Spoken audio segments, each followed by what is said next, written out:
pasok muna namin yung ating daho, ang misteryosong boses na ito.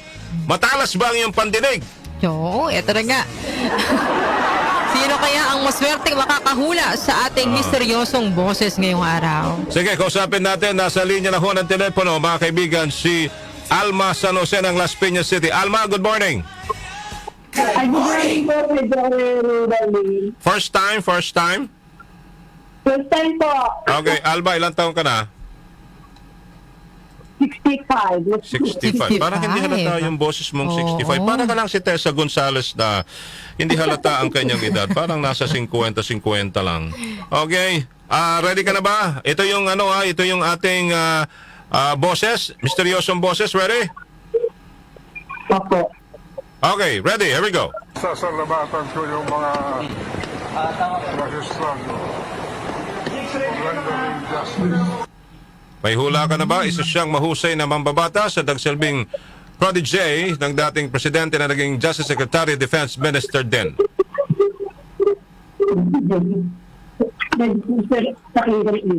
Okay, bibigyan kita ng isa pang sample. Sana mag-gets mo na ito. Ready? Ready na? Gusto ko, happy ka! Gusto ko, happy ka! Naku. Sino?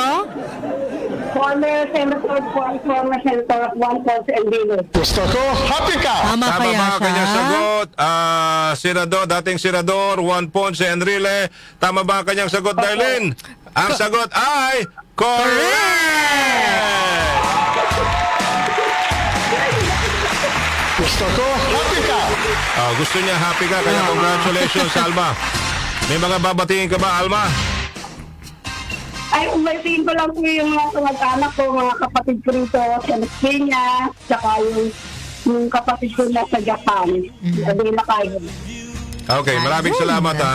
Thank you. Salamat po. Thank you. Sir Joel.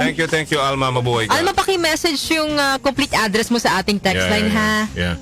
Darlene, parang hindi siya 98. Alam ko 100 na siya eh. I-counter-check natin yung kanyang Pakicheck edad. nyo nga yung edad ni Uncle Johnny. Alam ko 100 na si Uncle Johnny. Oo nga pala, centenarian na siya. Centenarian na siya. 100 years old, tama. Dapat nga, bigyan niya ako ng, ng konti eh. 100 years old na kasalukuyang Chief Presidential Advisor po ng ating Pangulong Bongbong Marcos, mga kaibigan.